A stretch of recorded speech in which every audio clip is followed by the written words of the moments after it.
Let us pray in the name of the Father, and of the Son, and of the Holy Spirit. Amen.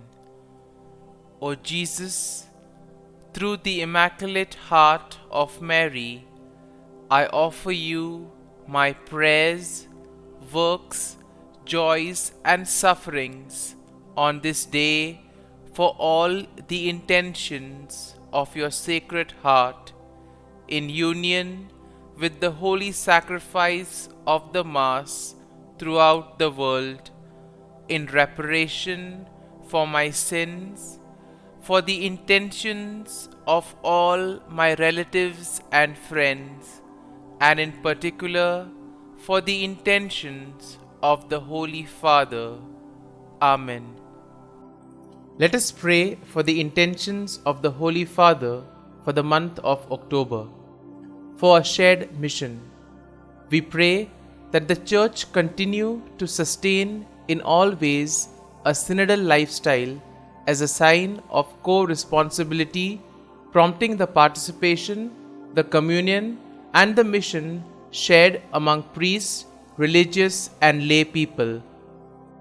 Our Father, who art in heaven, hallowed be thy name. Thy kingdom come, thy will be done, on earth as it is in heaven. Give us this day our daily bread, and forgive us our trespasses, as we forgive those who trespass against us. And lead us not into temptation, but deliver us from evil. Amen. Hail Mary, full of grace, the Lord is with you. Blessed are you amongst women, and blessed is the fruit of thy womb, Jesus. Holy Mary, Mother of God, pray for us sinners, now and at the hour of our death. Amen. Glory be to the Father, and to the Son, and to the Holy Spirit, as it was in the beginning, is now, and ever shall be, world without end. Amen. My dear friends, as we enter in the presence of the Lord, as we have decided to spend this time with the Lord this morning, let us begin by thanking the Lord for all the good things, for all the blessings, all the graces that He has given us all through our life. But sometimes we see that because of our busy schedule, or because of the activities that we are involved in, we sometimes fail to recognize all these graces that the Lord has given us. And therefore, today, in a very special way, let us recognize those graces. Some of these blessings, which may appear to be quite small, quite insignificant, nonetheless we see play a very significant role in our lives. And therefore, let us close our eyes at this moment and let us praise the Lord. Let us thank Him for the gift of this day. He has woken us up this morning. He has given us good health of mind and body. He has protected us all through the night. And for this, Lord, we thank you. Lord, we also thank you for the various gifts, the various talents that you have given us. Talents which we may use for the benefit of others, or which we may use to grow and become better individuals. Lord, we also thank you for the gift of people in our lives. We thank you for our family members, friends, relatives, near and dear ones, and all those who play a very important role in our lives. On many occasions we have seen that it is because of the hard work, dedication of these individuals that we have developed and we have grown in our lives. And therefore, Lord, we thank you for these people, for these individuals who have dedicated their time and effort and have helped us become better individuals. We also thank you, Lord, for the opportunities that you have given us. We also thank you for the experiences. There have been good experiences which we would want to cherish and remember always. But there have always been also the experiences that have taught us many things. And therefore, Lord, we thank you for all these not so good, not so pleasant experiences, because they too have helped us to grow in various ways. And Lord, we also thank you for all the good things and the blessings that you continue to shower on us at every moment of our lives. Lord, you have always kept us in your love. At every moment, your gaze is upon us. You are there, constantly guiding and protecting us. And therefore, Lord, for this, we thank you, we praise you, and we glorify you. And Lord, as we gather together in worship to offer this morning offering, we pray that this day may be a day of joy and blessings in your name. That whatever we do today, you may be there to guide us and protect us. And therefore, my dear friends, today we shall reflect and meditate on Psalm 54. And as usual, we shall have a general overview of the psalm, and then we shall go into the details. Now, Psalm 54 is a prayer of lament that is written by David. And here he is asking for God's help and protection against his enemies. Now, the psalm is structured in three parts. First, we have an introductory plea for God's help, which can be found in verses 1 and 3. Then you have a description of David's enemies and his trust in God's protection, which we will find in verses 4 to 5. And then you have a final statement of praise and confidence in God's deliverance, which can be found in verses 6 to 7. And therefore, overall, looking at Psalm 54, we see that it expresses David's plea for God's help. And thus, David is also asking God to give him his protection against his enemies. And here we can also see the trust that David has in God's faithfulness and protection. Now we see that David contrasts God's faithfulness with the deceitfulness of his enemies, and therefore he takes refuge in God's name, knowing that he will be protected.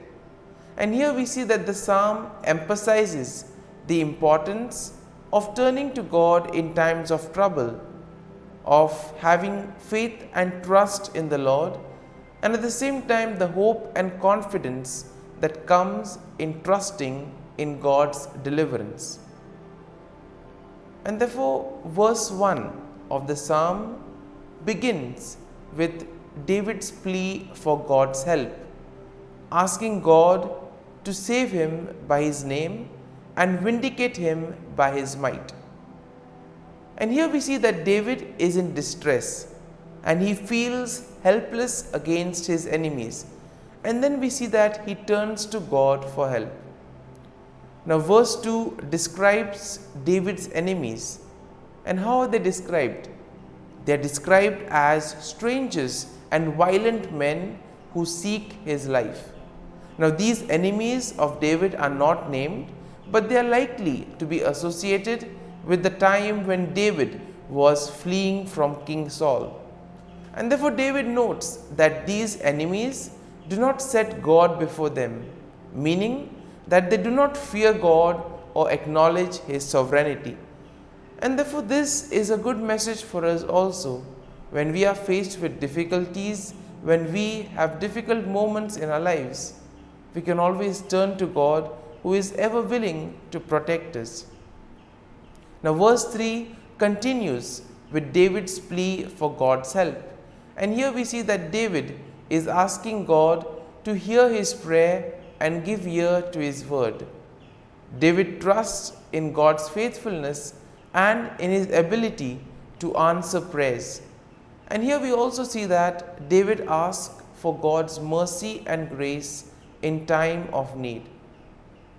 Verse 4 will then begin the second part of the psalm, in which David describes his enemies and his trust in God's protection. David notes that God is his helper and that he has always been sustained by God's power. Now David will contrast God's faithfulness with the deceitfulness of his enemies. And here we see that David sees his enemies as those who seek to harm him even though he has done them nothing wrong. Sometimes we too may have the same feeling. We have done everything right, but still there are people who persecute us, people who do evil against us. And in this time we can relate to David and see how he went about. Verse 5 continues with David's trust in God's protection, noting that God will deal with his enemies and he will destroy them in faithfulness. David trusts in God's deliverance and takes refuge in his name, knowing that God will protect him from his enemies. And therefore verse 6 now will begin the final section of the psalm, in which David expresses his confidence in God's deliverance, and therefore he gives thanks to God for his help. David notes that God has delivered him from every trouble, and therefore he will look with satisfaction on his enemy's downfall. And verse 7 will conclude the psalm with a statement of praise and confidence in God's deliverance. David declares that he will freely offer sacrifices to God and he will give thanks to God for his name, knowing that God has delivered him from all his troubles. And therefore, my dear friends, as we reflect on Psalm 54, as we allow the psalm to sink in, to take root in us, let us now focus our attention on a particular thought or a particular verse that would have touched us. And let us remain with that verse, let us remain with that thought, allowing the Lord to guide us, allowing the Lord to show us what is the right path that He has chosen for us. And therefore, my dear friends, as we continue to reflect on this psalm, let us ask the Lord to be with us, guide us, and show us the way. And we ask Him that throughout today's day, that He may be with us, helping us, guiding our steps, helping us to do His will, and thus help Him in building the kingdom of God. Amen. And now we shall spend a few moments in silence, reflecting on this, asking the Lord to guide us, to show us that He is there with us even in our moments of trials and difficulties.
Prayer to Saint Michael the Archangel for protection. Saint Michael the Archangel, defend us in battle. Be our defense against the wickedness and snares of the devil. May God rebuke him, we humbly pray. And do thou, O Prince of the heavenly hosts, by the power of God, thrust into hell Satan and all the evil spirits who prowl about the world, seeking the ruin of souls. Amen. Act of Adoration. O Sacrament most holy, O Sacrament divine, all praise and all thanksgiving be every moment thine. Saint Gertrude Prayer for Souls in Purgatory.